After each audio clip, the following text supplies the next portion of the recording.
So, Jim, we're at Foster and Partners, where the new plans for a new Manchester United stadium have been announced.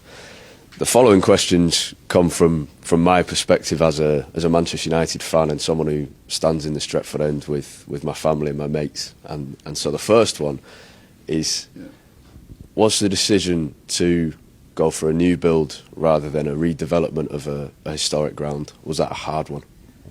Yeah, we spent a lot of time looking at the pros and cons of refurbishing the existing stadium, which has obviously got all the history, or building a new stadium. And it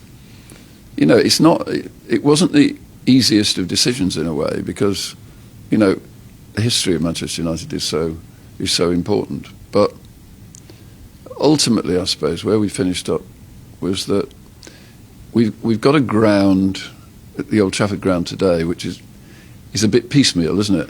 Got stadiums which were built, or stands that were built at different times. They don't fit together very well. The roof leaks. It hasn't got the finest infrastructure. You can't, the players can't arrive underground and all that type of stuff. It's right next to the railway, which compresses the fans when they arrive, so we can't get people into the ground that easily and out of the ground. And this expression, don't spend good money after bad. I think what would have happened if we tried to refurbish the stadium, we would have discovered that it actually would probably have been 70% the cost of building a new stadium, and in 25 years' time we'd be talking about building a new stadium because it wouldn't be perfect. And so then we looked at the option of a new stadium, and of course you can design the perfect stadium. Then you can build a very large stadium. You can, the access in and out, the sort of interesting things you can do around the stadium, like you can build a museum, you can build shops, you could build a fan zone where people can watch matches, away matches, with big screens and all that sort of stuff. And ultimately it came down to, what's the wisest way of spending Manchester United's money, because at the end of the day it's Manchester United's money that effectively will be behind it. And we talked to lots of fans as well about, they've obviously got a great sort of attraction and sympathy with that old ground, but ultimately I think what we were hearing was that if this really was a fabulous, iconic new stadium, then they would accept that was a good decision. So we did try and think about it from the fans' point of view. And that was the conclusion we came up with, that it would be a good way to invest money. And, we're not leaving behind the tradition and history of Manchester United. It's the same team that's going to be playing. And it's still got the same soul of Manchester United. And what was the brief given? The brief to Norman Foster here was to build the world's most iconic football stadium. It had to be a stadium which was recognisable around the world. There are many. I mean, if you think today, the world's built a lot of new stadiums, hasn't it? China for the Olympic Games, and the Middle East, and America. They've all built new stadiums, and they're all fancy and quite impressive in their own right. But they all sort of merge a bit into. You can't remember one from the other. They all look fancy. They're all circular or oval or whatever. But we said to Norman that we would like a stadium where, when anybody in the world sees that stadium, they'll know it's Manchester United. So the second part of the request was that it had to have a really intense atmosphere, and that the people in the stadium would be as close to the pitch as we possibly could achieve. So that means you've got relatively steep sides rather than flat sides. And we wanted an intense atmosphere because, at the end of the day, I think that's worth points in the league. Because the more intimidating it is, from the point of view of just seeing this mass of people, and the sound, because it's designed acoustically to reverberate, the better that is for the club. Because at the end of the day, this is the club's ground, so we want to be winning matches at home, and we want it to be sort of fearsome atmosphere when the competing teams come in. So it really was about the best stadium in the world, the best stadium in Europe, but better than the Bernabeu and the Nou Camp, which are both new and both really impressive, biggest in the world, intimidating, and everybody in the world would recognise it. In terms of atmosphere, the sceptics towards a new build stadium will say that other clubs have moved into grounds and seen some of that rawness and some of that soul dissipate a little. So how has this project made sure that atmosphere is right at the heart of it?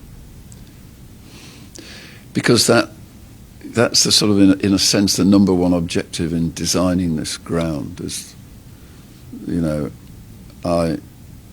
I've had a long conversation here with people about, it's all about the atmosphere that we can generate in this stadium, the noise, the intimidation, that rawness that you get in a great stadium, and absolutely no reason in my view why we can't achieve that. We don't. If you look at West Ham, they play in a stadium where you've got a running track around the edge of the pitch. So they're 20 metres from the edge of the pitch. We want the fans to be 5 metres from the edge of the pitch, and then we want relatively, within obviously the legal constraints of design, but we want a stadium that's relatively vertical. And people are close in on the pitch, and I think we will replicate the atmosphere that we got at Old Trafford today. We will, I'm sure. One of the concerns for fans will be ticket prices going into a new ground.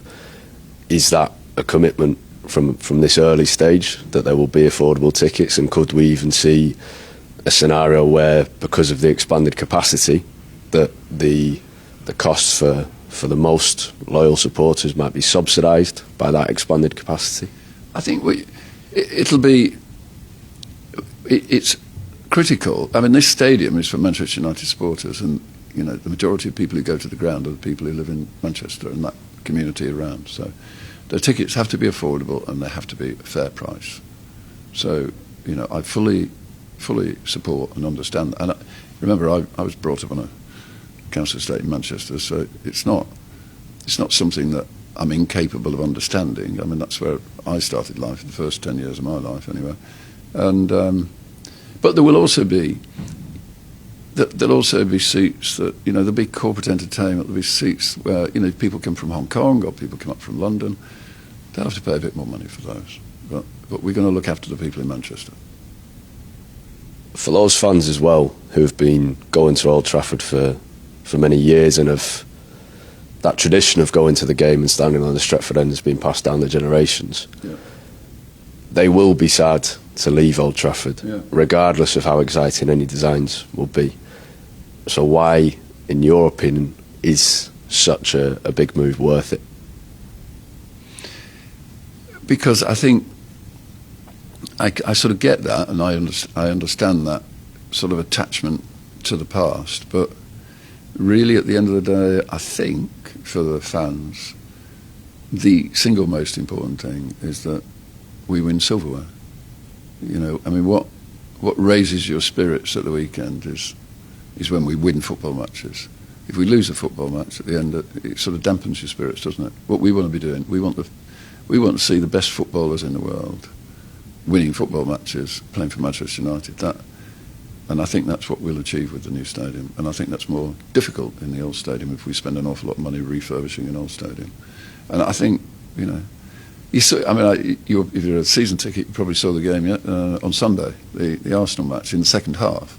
I mean, that raised the spirits. I mean, that was a real fighting spirit, I thought, in the second half, and the crowd really got behind the team, and it really raised the spirits. We all, and those sort of experiences, you don't get those in normal. It's sport. That's sport that does that to you, and it's about winning. I mean, my only interest in Manchester United is that we get it back to greatness, really, to the place where it should be. It should be.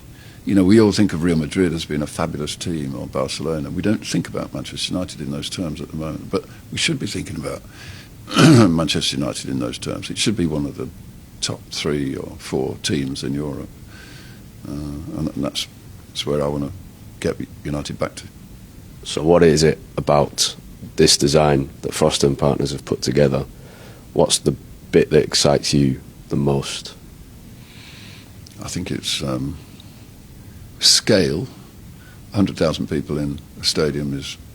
I've only ever been to one stadium with 100,000 people. That was the Nou Camp, and I was there for the 1999 final against Bayern Munich. And it's a, you know, it's a thing you can never forget, because it's so impressive to be there amongst 100,000 fans screaming and shouting. That, and you know, I like design, so it's something that, you know, I enjoy in my life, and I think the design of this stadium is a 10 out of 10. I think it's a really special design that Norman Foster's inspired. What will be the process of consultation going from here, and will that include, as well as fans and the local community, will that include the players perhaps, and their insights on what makes a winning first team at a stadium? Well, I think we've already spent quite a lot of time talking to fans, and we know where the players are. I mean, they obviously want to play in the greatest stadium in the world, you know.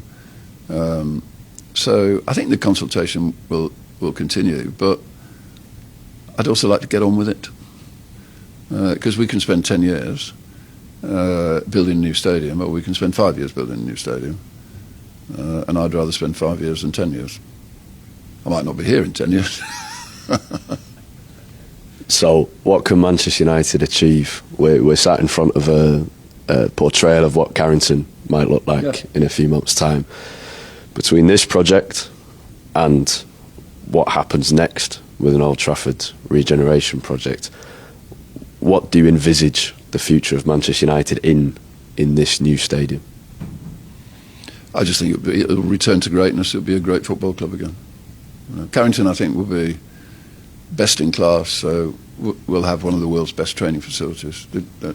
Again, Foster's done a great job at Carrington. So, I mean, it's quite a sizable amount. It's £50 million we spent on that building. So, it'll be a really impressive training facility that we have. There'll be no player at Manchester United who can ever say, well, you know, it's not as good as somewhere else. It'll be as good as anywhere. Stadium needs to be the same. Do you think about the first day at the new stadium and what you might feel on that day? Oh, I think it'd be like that 1999 final in the Nou Camp. You know, you can't sort of describe that feeling, can you? That elation in the last 3 minutes when we scored those 2 goals. So it's going to be that sort of feeling. I think not many of those in your life.